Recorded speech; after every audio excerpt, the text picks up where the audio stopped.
My Lords, during the crossbench debate in April on the reduction in UK development aid, the Noble Lord, the Minister, Lord Goldsmith, told us, "I am determined that we return to 0.7% as quickly as we can." In thanking the Noble Lord, Lord McConnell, for initiating today's debate, I agree with him that the sooner we can restore funding for initiatives like girls' education cut by 25% and humanitarian preparedness for famine, the better. But in addition to hard-edged aid, UK funding does other extraordinary things, with, for instance, BBC World Service audiences reaching 364 million people, up 13 million people last year. And I hope that the Noble Lord can tell us when the World Service, a global force for good, is likely to receive official confirmation of its funding figures for 2022 onwards, and whether it will be sufficient to ensure the World Service can continue to build on the success of World 2020 programmes and further expand its global reach. But in every context, secure and sustained funding, a point made by the Noble Baroness Lady Sarg on many occasions, is crucial in the credibility that we have and in the sustaining of our relationships. But so is the way we use the money. I'll never forget seeing the bombed remains of a clinic, a school and the homes of villages that I visited in South Sudan during the Civil War, which claimed 2 million lives. Along with lost lives, millions of pounds of development aid was destroyed by Khartoum's aerial bombardment of what were its own citizens. Now independent, South Sudan still struggles against all the odds to recover from that unspeakable violence. Conflict destroys development, so a primary objective of our new development strategy must be to prevent and resolve conflict.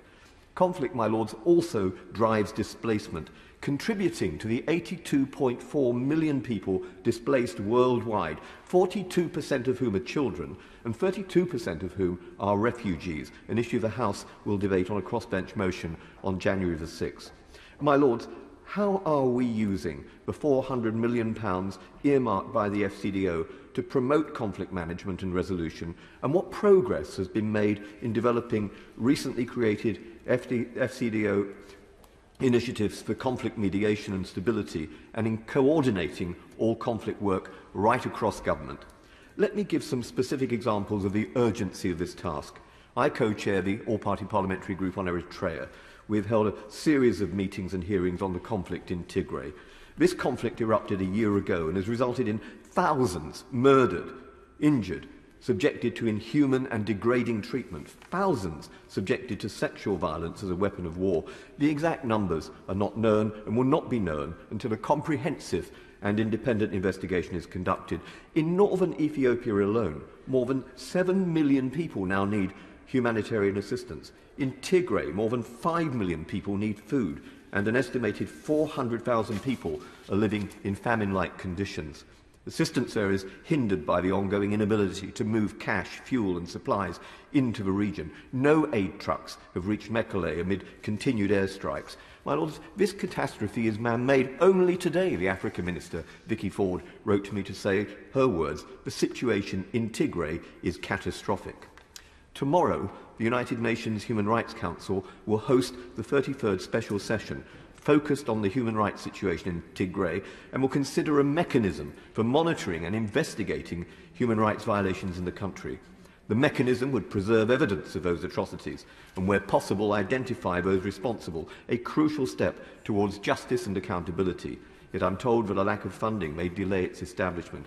I really implore the Minister to investigate this, to consider a UK contribution towards the mechanism, and to encourage other states to do so. To stop the flow of refugees, we must focus on the push factors of war, conflict, persecution and instability. As a trustee of the Arise Foundation, I've seen the interplay between trafficking and modern slavery and the mass movement of people. The 10 countries on the Global Slavery Index with the highest prevalence of modern slavery and exploitation are in the top 50 fragile states, from Afghanistan to the Central African Republic. This conflict has disfigured life. Take Nigeria, which has a flourishing domestic and international trade in human trafficking. From so-called baby factories to forced labour and sexual exploitation, it faces an array of complex challenges, from food insecurity and political instability to what many believe to be a developing genocide in the north, where an estimated 2.7 million internally displaced people are living in camps. Over half the population, live on less than $1.9 a day, with millions facing acute medical needs, including 30% of the global cases of malaria and over 20% of deaths. As many leave their homes in search of a promised life, who can blame them? Over the past decade, we've given Nigeria £2 billion in aid, but too little of it has tackled the root causes of violence and built resilience and safety at local level. In 2019, the Independent Commission for Aid Impact found DFID didn't fully support the long-term health of the civil society sector, their words, in its funding and partnership practices. My Lords, that must change. We need long-term relationships with trusted parties, which will often be small local institutions, often those within faith traditions. The integrated review invited focus on initiatives that produce greater life-changing impact in the long term, and the new strategy must surely address this issue. And finally, my Lords, a new development strategy should also combat the malign influence of the CCP as it subverts international institutions, including the Commonwealth, and use Belt and Road to further its military interests, especially in Africa.